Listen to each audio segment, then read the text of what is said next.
अस्सलाम वालेकुम नाज़रीन हज़रात, मेरा नाम डॉक्टर हसीब हसन है और हेल्थ केयर स्कैन डायग्नोस्टिक की तरफ से आप सभी को रमज़ान मुबारक। आज हम बात करेंगे रमज़ान में डायबिटीज़ के मुतालिक। डायबिटीज़ के मरीज़ को अक्सर ये कसमकस रहती है कि डायबिटीज़ में रोज़ा रखें ना रखें, अगर रखते हैं तो मेडिसिन में क्या एडजस्टमेंट करना है, उनका एक्सरसाइज कैसा रहेगा, डाइट कैसा रहेगा। इस गुफ्तगू की शुरुआत करते हैं जनाब महमूद आलम साहब से, जो दीनी एतबार से इस मौजू पर रोशनी डालेंगे। औज़ु बिल्लाहि मिनश शैतानिर रजीम, बिस्मिल्लाहिर्रहमानिर्रहीम। रमज़ान के सिलसिले में कुछ बातें आपसे अर्ज़ करना चाहते हैं। रमज़ान एक मुबारक महीना है जो साल में एक बार आता है। हम मुसलमान इसे बहुत ही अक़ीदत के साथ मनाने की कोशिश करते हैं। माह रमज़ान इस्लाम के 5 पिलर में से चौथे नंबर के पिलर है या वो सतून है जिस पर इस्लाम की बुनियाद बनती है। तो ये इसके मकसद के एतबार से हमें समझ लेना चाहिए कि माह रमज़ान के जो रोज़े हम रखते हैं ये कोई ऐसी अदाकारी नहीं है कि जिसके ज़रिए से कुछ फॉर्मेलिटीज़ करके, कुछ टेक्निकल चीज़ों को करके या मैकेनिकल वे में हम इसके मकसद को हासिल कर सकते हैं। ये सरासर तज़किया का मामला है, यानी कि अंदर के रूहानी सफ़र का मामला है कि इस सफ़र में हमें आगे बढ़ना है। तो ये तज़किया हासिल करने के लिए हमारे सामने जो बात आती है वो ये आती है कि हम अपने आप को प्यूरीफाई कैसे करें। तो प्यूरीफाई करने के लिए अल्लाह ताला ने प्यूरीफिकेशन के जो प्रोसेस रखा है वो ये है कि हम माह रमज़ान में सुबह सादिक से पहले और सूरज गुरूब होने के बाद इस पीरियड में ना खाना खाएंगे, ना पानी पिएंगे, ना गलत बात करेंगे, ना बीबी के साथ सोहबत करेंगे या ना कोई गलत हरकत करेंगे। इसके ज़रिए से हम अपने आप को प्यूरीफाई करते हैं। अब सवाल पैदा होता है कि इंसान मुख्तलिफ हालात में रहता है, अपने घर में है, घर से बाहर है, ट्रैवलिंग कर रहा है, बीमार है और क्रॉनिक बीमारी में है। तो इन तमाम तर जगहों में उसके सामने एक बात आती है कि किस तरीके से वो रमज़ान के रोज़े को रख सकता है। तो इन तमाम तर तफसीलात को लेकर माह रमज़ान के सिलसिले में कुरान मुबारक के सूरह बकरा जो 2 नंबर की सूरत है उसको 182 से लेकर 185 नंबर के आयत में अल्लाह ताला ने उस पर हुक्म सादिर किया है। अगर हम चाहें कि माह रमज़ान में हम अपने रोज़े को ठीक से निभाना चाहें तो हमें उसको देखना चाहिए। आलम साहब बहुत बहुत शुक्रिया। इसी डिस्कशन को आगे बढ़ाते हैं डायबिटीज के मुतालिक। उससे पहले समझ लें कि डायबिटीज एक सिंगल बीमारी नहीं, एक यूनिफॉर्म बीमारी नहीं। किसी डायबिटीज पेशेंट को सिर्फ एक मेडिसिन पे कंट्रोल हो सकता है, किसी डायबिटीज पेशेंट को मल्टीपल मेडिसिन चल सकती है। कोई डायबिटीज के पेशेंट को उसके साथ हार्ट का या किडनी का या ब्रेन का प्रॉब्लम हो सकता है, किसी को ब्रिटल डायबिटीज हो सकता है, उसका मतलब उनका डायबिटीज का शुगर लेवल काफी फ्लक्चुएट करता है। कोई डायबिटीज का पेशेंट माह रमजान में ऑफिस में काम करते हैं, कोई घर पे रेस्ट करते हैं, किसी को इंटेंसिव लेबर करना पड़ता है, या फिर जो है रोजा का ड्यूरेशन अलग अलग हो सकता है, डिपेंड करता है किस मंथ में रमजान है, या फिर आप दुनिया के किस हिस्से में, कहीं पे 6 घंटे का रोजा हो सकता है, कहीं पे 18 घंटे का रोजा हो सकता है। आइए हम लोग समझते हैं डॉक्टर लक्ष्मी दे जो एंडोक्रिनोलॉजिस्ट हैं कि डायबिटीज के पेशेंट में रमजान में होने वाले रिस्क को वो कैसे एसेस करती हैं, क्या उसका मापदंड है, क्या guideline. Doctor Lakshmi they. I'm Dr. Lakshmi De. I'm an endocrinologist. The diabetics who are planning to fast for Ramadan should visit their physician at least 6 to 8 weeks before the onset of fasting. The physician will classify them according to the risk factors. The IDF-DAR group has provided us with an objective stratification. We have the mild low risk group where fasting is probably safe, the moderate risk group where there can be some problems during fasting, and the high risk group where the patients can have serious complications during fasting. The high risk people are those who have a very long history of diabetes. There might be uncontrolled diabetes. There might be complications of diabetes like chronic kidney failure. There might be recent history of repeated hypoglycemia. Very high dose of insulin may be required, or there might be recent history of diabetic ketoacidosis or hyperosmolar coma. शुक्रिया doctor Lakshmi ने। जैसा ma'am ने बताया कि diabetes के patient को अलग अलग रिस्क हो सकता है। हाई रिस्क पेशेंट को रिस्क काफी ज्यादा होता है। इस वजह से जो साइंटिफिक डेटा है उसके बेसिस पे उनको रोजा रखने से मना किया जाता है। लेकिन अक्सर ये देखा गया है, जैसे मैं एक स्टडी हाईलाइट करूंगा सऊदी अरब से, इस तरह से स्टडी जो है इजिप्ट से है, मलेशिया से है, पाकिस्तान से है, इनफैक्ट दुनिया के हर जगह से, इंडिया से भी इस तरह से एक स्टडी है जो जिसमें दिखाया गया है कि जो पेशेंट्स हैं जो उनको हाई रिस्क होने के बावजूद भी वो रोजा रखना चाहते हैं या मेडिकल एडवाइस के अगेंस्ट में रोजा रखते हैं, ऐसे पेशेंट का आमतौर से कॉम्प्लिकेशन होने का रिस्क ज्यादा होता है, जैसे आप स्टडी में देख सकते हैं। ऐसे पेशेंट्स को महमूद साहब आपसे समझना चाहेंगे कि आप क्या एडवाइस करेंगे, इस्लामिक नजरिए से ऐसे पेशेंट को क्या एडवाइस होना चाहिए? जज़ाकल्लाह डॉक्टर साहब, आपने जो सवाल पूछे हैं वो खालिसतन सेहत के एतबार से है और डायबिटिक पेशेंट के सिलसिले में है। तो यूँ तो तमाम तर पेशेंट को जो सीक या बीमार के जाने कैटेगरी में आते हैं उनके लिए इस्लाम बहुत ही आसानी के साथ इस बात को कहता है कि अल्लाह ताला ने जबर के लिए इस हुक्म को नाजिल नहीं किया है जिसको माह रमज़ान कहते हैं, बल्कि इसका एक मकसद है जो तज़किया है। अब सवाल उठता है कि जिस्मानी तौर पर जब हम इसके अहल नहीं होते हैं तो हमारा मामला किस तरीके से होना चाहिए। तो इस सिलसिले में जितने भी फुक़हा और उलमा का राय है तकरीबन एक सा है कि इस सिलसिले में डॉक्टर्स की बातें माननी चाहिए, डॉक्टर्स के एडवाइस पर काम करना चाहिए। इसी स्टडी के दूसरे हिस्से को हम लोग देखते हैं जो दिखाया है कि ऐसे पेशेंट को लो शुगर होने का जो रिस्क है इफ्तार से 2 घंटे पहले से इफ्तार के बीच में, जो ऐसे पेशेंट को आधे पेशेंट को लो शुगर डेवलप करता है, इस बीच में होता है और इस बीच में उनको सबसे ज्यादा झिझक होती है रोजा तोड़ने में। उनको लगता है कि मंजिल तक पहुंच गए हैं तो कुछ मिनट या 1-2 घंटे और हम लोग निकाल लेते हैं और इस वजह से जो है अगर रोजा नहीं तोड़ते हैं या टाइम पे आप अगर शुगर नहीं लेते हैं लो शुगर होने के बावजूद भी कॉम्प्लिकेशन होने का रिस्क ज्यादा। बहुत सारे स्टडी में दिखाया गया है कि जो भी हाइपोग्लाइसीमिया रिलेटेड रमजान में एडमिशंस होते हैं वो असर और मगरिब के बीच में होते हैं। तो महमूद आलम साहब से ये समझना चाहिए कि ऐसे पेशेंट जिनको लो शुगर होने का सिम्टम्स आता है और रोजा तोड़ना चाहते हैं या रोजा तोड़ने की जरूरत है तो ऐसे पेशेंट को इस्लाम के साइड से क्या होगा? डायबिटिक पेशेंट को लेकर डॉक्टर साहब के एक ख़ास स्टेज की जो बात हुई है कि जहाँ पर शुगर बहुत ही फॉल हो जाता है वो असर और मगरिब के बीच में या अफ्तार करने के 2 घंटा पहले तक, तो यकीनन ये अलार्मिंग सिचुएशन है और इस अलार्मिंग सिचुएशन में डॉक्टर्स के मशवरे के मुताबिक हमें ब्लड टेस्ट करा के अगर ये चीज़ हमारे जान पर आफत आ रही है या हमको जो है ना हॉस्पिटल जाने की नौबत आ रही है, एडमिट होने के बाद क्रिटिकल सिचुएशन में जा रहे हैं, तो हमें रोज़ा तोड़ने में कोई कबाहत नहीं होनी चाहिए। अगर हम रोज़ा तोड़ते हैं तो उस रोज़े के साथ क्या होने वाला है, तो इस सिलसिले में वाज़ेह तौर पर अल्लाह ताला ने बयान कर दिया सूरह बकरा के 182 से लेकर 185 के आयतों में हम उसकी तफसील देख सकते हैं कि दरअसल जब हम रोज़ा तोड़ते हैं किसी जेन्युइन वजह से हम उसको बर्दाश्त नहीं कर पाते हैं तो हम दूसरे दिनों में उस रोज़े को पूरा कर सकते हैं अगर हम इसके लिए सक्षम है। तो बीमार आदमी अगर वो यही हालत उसको दूसरे दिनों में भी रहती है, जिसको क्रॉनिक पेशेंट भी कहते हैं, तो वो तो यकीनन जो है ना उसको नहीं रख पाएगा तो फिर उसे ये करना चाहिए कि उसके बदले में एक मिस्कीन को खाना खिलाने की जो बात आई है, सदका देने की बात आई है, उस तौर को उस तरीके को अपनाने की कोशिश करना चाहिए और अल्लाह ताला से दुआ करें, अल्लाह ताला हमको इस हालत से निकलने के मौका दे। वाखिर दावाना अल्हम्दुलिल्लाहि रब्बिल आलमीन। आइए डॉक्टर लक्ष्मी जी से समझते हैं कि अगर शुगर फॉल कर रहा है या हाइपोग्लाइसीमिया होता है तो इनके सिम्टम्स को कैसे समझेंगे या पिकअप करेंगे कि हाँ लो शुगर का ये सिम्टम्स है।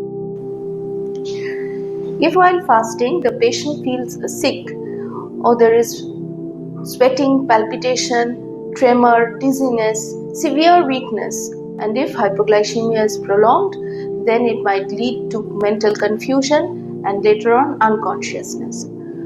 Hypoglycemia is an emergency condition. If the glucometer is available at home, then the patient can check and if the sugar level is less than 70, then hypoglycemia is confirmed. However, if the glucometer is not available, or if there is severe weakness and there is no time for checking the sugar, then it is better that the patient consumes glucose or sweets or cake, pastry, any sugar containing food as soon as possible. इसको discussion को आगे बढ़ाते हैं और ये समझते हैं doctor Lakshmi दे ma'am से कि क्या बेसिक प्रिंसिपल कुछ बता सकती हैं। बाकी तो उनके अपने जो डायबिटीज के डॉक्टर हैं जो पेशेंट्स के, वो फाइनल एडजस्टमेंट करेंगे मेडिसिन के बारे में कि मेडिसिन का एडजस्टमेंट का क्या बेसिक प्रिंसिपल्स होता है, मेडिसिन क्या कम किया जाता है, बढ़ाया जाता है। और जो हाई रिस्क पेशेंट्स होते हैं उनके लिए हमारी तरफ से ये एडवाइस है कि अब आपके डॉक्टर ने अगर राय दिया है कि आपको रोज़ा नहीं रखना है, आपने जैसे महमूद आलम साहब से भी सुना कि हाँ रोज़ा रखने की आपको मतलब ये जो फर्ज जो है ये आपके लिए वो फर्ज नहीं रहता है अगर इस तरह से रिस्क है, फिर भी अगर जज्बात में आप रोज़ा रखना चाहते हैं तो इन चीज़ों को अपने डॉक्टर से ना छुपाएं। डॉक्टर से एक बार डिस्कशन करें कि हाँ इसी रिस्क होने के बाद भी हम रोज़ा रखना चाहते हैं, तो आपके लिए जो बेस्ट पॉसिबल मेडिसिन एडजस्टमेंट है वो कर दिया जाएगा। और हमेशा जो है लो शुगर या हाई शुगर होने कॉम्प्लिकेशन से सतर्क रहें, इससे शायद आप अपना रिस्क कम कर सकते हैं। लेकिन एडवाइस यही होगा कि अगर आप हाई रिस्क में हैं तो रोज़ा ना रखें तो बेहतर है। Dr. Hassan, I would like to say that the final decision regarding medication adjustment should rest with the physician. The patients cannot do this. I think that is risky for patients to adjust the medicines themselves. There are some medicines like metformin, acarbose, repaglinide, pioglitazone, and DPP-4 inhibitors, which usually do not require any dose adjustment. However, the timing of the medicines should be changed according to the timing of the meal. The SGLT2 inhibitors, they as such do not cause hypoglycemia, but they cause a lot of fluid depletion. The long-acting sulfonylureas like glimepiride, they require dose adjustments, and they should probably, if possible, be discontinued and replaced with shorter-acting secretagogues, or their dose might be decreased. Those who are on premix insulin, their dose needs to be reduced by 50% at least. And insulin should be taken before the major meal. It is important that the patient should not skip the sehri, otherwise there might be severe hypoglycemia. शुक्रिया doctor Lakshmi. जैसे ma'am ने कहा, सेहरी diabetes के patient के लिए बहुत जरूरी है। सेहरी को ना छोड़ें, एक्सरसाइज का मामूल बनाए रखें और डाइटरी प्रिंसिपल के ऊपर एडेयर रहें। डाइटरी प्रिंसिपल के ऊपर बात करने के लिए हमारे पास हमारी डाइटिशियन है प्रत्युषा पाल, वो आपको डाइटरी गाइडलाइंस एक बार ओवरव्यू बताएंगे। Hello, I am dietitian Pratyusha. आज मैं आप लोग को ये बताऊंगी कि रमज़ान के टाइम पे हमें क्या खाना चाहिए और क्या पीना चाहिए अगर आप एक डायबिटिक पेशेंट हो तो। नॉर्मली एज ए डाइटिशियन हम बोलते हैं कि अगर आपको डायबिटीज़ है तो आपको थोड़ा थोड़ा करके बार बार खाना चाहिए, ना कि एक साथ बहुत ज़्यादा खाना चाहिए। लेकिन रमज़ान के टाइम पे ये पॉसिबल नहीं हो सकता है, क्योंकि सनराइज के बाद और सनसेट से पहले आप कुछ खा नहीं सकते और पी भी नहीं सकते। तो ये इस टाइम पे बहुत इम्पोर्टेंट है अपने ब्लड शुगर लेवल को मेंटेन करना, ताकि कोई भी हाइपोग्लाइसेमिया या हाइपरग्लाइसेमिया ना हो। तो शुरू करते हैं हम सहरी से। सहरी में हम क्या खा सकते हैं? तो क्या खा सकते हैं डिस्कस करने से पहले मैं ये बताना चाहूँगी कि यूजुअली लोग सहरी को स्किप कर जाते हैं या फिर बहुत हल्का फुल्का हम कुछ खाते हैं। लेकिन अगर हम ऐसा करेंगे तो ये जो 12-14 घंटे का फास्टिंग है, इतने टाइम तक के लिए ब्लड शुगर लेवल को मेंटेन करना थोड़ा सा इम्पॉसिबल हो सकता है, हाइपोग्लाइसेमिया हो सकता है। तो हम क्या कर सकते हैं? नॉर्मली सहरी में लोग इडली, डोसा, रोटी, दूध कॉर्नफ्लेक्स, ये बहुत सिंपल कुछ चीज़ें खाते हैं जो कि एक नॉन डायबिटिक पेशेंट के लिए ठीक ठाक है। लेकिन अगर आपको डायबिटीज़ है तो आप ये सब नहीं खा सकते। तो अगर आप डायबिटीज पेशेंट है तो ये सब खाने को छोड़कर आप क्या चूज कर सकते हो? आप कोई भी प्रोटीन या फाइबर रिच खाना खा सकते हो उस टाइम पे। अब फिश खा सकते हो, चिकन खा सकते हो, फ्राइड फॉर्म में नहीं खाना है। आप उसको बेक कर सकते हो, स्टीम कर सकते हो। और अगर आपको लगता है कि इतना सुबह हमको फ्राइड खाना, ये फिश चिकन नहीं खाना है, तो आप बॉयल एग्स खा सकते हो। और अगर आप ये चाहते हो कि नहीं हमें इतना सुबह नॉनवेज भी नहीं खाना है, नॉनवेज अवॉइड करना है, तो आप सिंपली ओट्स की पोरीज आप खा सकते हो, ओट्स खिचड़ी खा सकते हो, दलिया खिचड़ी खा सकते हो, दूध और मूसली खा सकते हो जिसमें कोई एडेड शुगर नहीं होता है, और साथ में लॉट्स ऑफ ड्राई फ्रूट्स आप ऐड कर सकते हो। ये सारी चीजें आप सहरी में आप खा सकते हो। सहरी के बाद हम जाते हैं इफ्तार के पार्ट में। वहां पे हम क्या कर सकते हैं? 14 घंटे की फास्टिंग के बाद बहुत ही नॉर्मल हमको बहुत ज्यादा भूख लगती है, लेकिन कभी भी इफ्तार के जब अब शुरू होता है तो एक ही साथ में बहुत सारा खाना अब मत खाना। इसको 2-3 पार्ट में आप डिवाइड कर लीजिए। फर्स्ट आप स्नैक्स लीजिए, लेकिन स्नैक्स में कोई भी तला हुआ खाना मत खाइए, क्योंकि पूरे दिन के फास्टिंग के बाद आप जब भी तला हुआ खाना खाएंगे तो वो आपको एसिडिटी देगा। और नॉर्मल स्वीट्स आपको नहीं खाना है इफ्तार के टाइम पे, क्योंकि ये बहुत जल्दी डाइजेस्ट होकर आपके ब्लड शुगर लेवल को स्पाइक करेगा। इन सब को छोड़ के क्या खा सकते हैं? आप रोस्टेड ड्राई फ्रूट्स ले सकते हो, रोस्टेड सीड्स ले सकते हो। अगर आप खजूर से अपना फास्ट होना चाहते हो तो आप 2-3 खजूर खा सकते हो, लेकिन मेक श्योर कि खजूर के साथ आप बाकी फल भी खा रहे हो, जैसे कि सेब हो गया, पपाया, गुआवा, ये सब भी आप खा रहे हो, ताकि आपके ब्लड शुगर लेवल जो है वो मेंटेन रहे।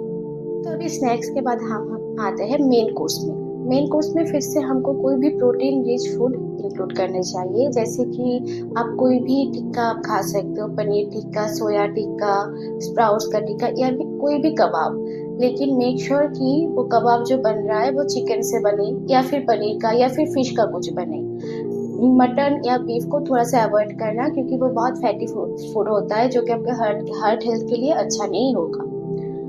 और अगर आपको लगे कि नहीं हमको कोई सिंपल दाल रोटी खाना है तो आप वो भी खा सकते हो, लेकिन बेटर होगा अगर आप रोटी को ओट्स से बनाओ, नॉर्मल गेहूं के आटे से ना बना के ओट्स से बनाओ आप रोटी को, और साथ में बहुत सारे वेजिटेबल्स आप उसमें रखो, ताकि वेजिटेबल्स का जो फाइबर है वो आपके ब्लड शुगर लेवल को मेंटेन कर सके। मेन कोर्स के बाद अगर आपको बहुत ज़्यादा स्वीट्स की कुछ क्रेविंग्स हो रही है तो आप वो भी ले सकते हो। आप मखाने का खीर ले सकते हो, इंस्टेड ऑफ कोई भी फिरनी, शाही टुकड़ा, इन सब के जगह मखाने का खीर ले सकते हो, क्योंकि मखाना एक गुड सोर्स होता है फाइबर का। लेकिन उसमें आप नॉर्मल शुगर मत डाला कीजिए, उसमें आप आर्टिफिशियल स्वीटनर, स्टेविया हो गया, या फिर कोई भी आर्टिफिशियल स्वीटनर आप उसमें ऐड कर सकते हो। अभी खाने के बाद जो एक मेन और इम्पोर्टेंट पार्ट है वो है हाइड्रेशन का। इतने प्रोलॉन्ग पीरियड ऑफ फास्टिंग के बाद बॉडी डिहाइड्रेटेड हो जाता है, तो सहरी में आपको बहुत सारा पानी आपको पीना है। अगर पॉसिबल होगा तो सहरी में थोड़ा सा कुकम्बर भी आप अपने डाइट में ऐड कीजिए, क्योंकि उसमें पानी बहुत ज़्यादा होता है। इफ्तार में नॉर्मली लोग कोई भी सॉफ्ट ड्रिंक, लस्सी, फ्रूट जूस ये सब खाते हैं, ये सब पीते हैं, वो बहुत नॉर्मल है, नॉर्मल पीपल के लिए इट्स ओके। बट अगर आपको डायबिटिक है तो आप ये सब नहीं पी सकते, क्योंकि अगर आप ये सब पिएंगे तो आपका ब्लड शुगर लेवल बहुत जल्दी स्पाइक करेगा। तो इन सब को छोड़ के आप कोई भी लस्सी पी सकते हैं, अनस्वीटेंड लस्सी, आप बटर मिल्क ले सकते हैं, आप नॉर्मल नींबू पानी ले सकते हैं। यहाँ पे मैं और एक फूड को ऐड करना चाहूँगी जो कि आप सहरी में भी ले सकते हैं और इफ्तार में भी ले सकते हैं, वो है हालिम। लेकिन हाँ, ध्यान रखिएगा कि हालिम आप चिकन से बना रहे हो और इसमें आप बहुत सारा घी या बटर नहीं ऐड कर रहे हो, तो फिर इस हालिम को आप इजीली किसी भी मील में आप ले सकते हो। और अगर आप सहरी में इस हालिम को ले सकते हो तो ये बहुत अच्छी बात है, क्योंकि चिकन जो है वो बहुत धीरे धीरे डाइजेस्ट होता है, तो वो पूरे दिन आपको एक फुलफिलमेंट, एक फीलिंग देगा, आपको ब्लड शुगर फॉल नहीं करेगा और हाइपोग्लाइसेमिया भी नहीं होगा। अगर सहरी में पॉसिबल नहीं है तो आप इफ्तार में हालिम को ऐड कर सकते हो और अपने ब्लड शुगर लेवल को भी मॉनिटर करते रहना। दोस्तों, उम्मीद करते हैं डायबिटीज और रमजान को लेकर जो बुनियादी सवालात हैं उसको हम आंसर कर पाए हैं, और इस वीडियो के थ्रू हमारे जो डायबिटीज पेशेंट हैं उनको रोजा रखना आसान होगा, डायबिटीज का केयर करते हुए, और कॉम्प्लिकेशन से इंशाल्लाह बच पाएंगे।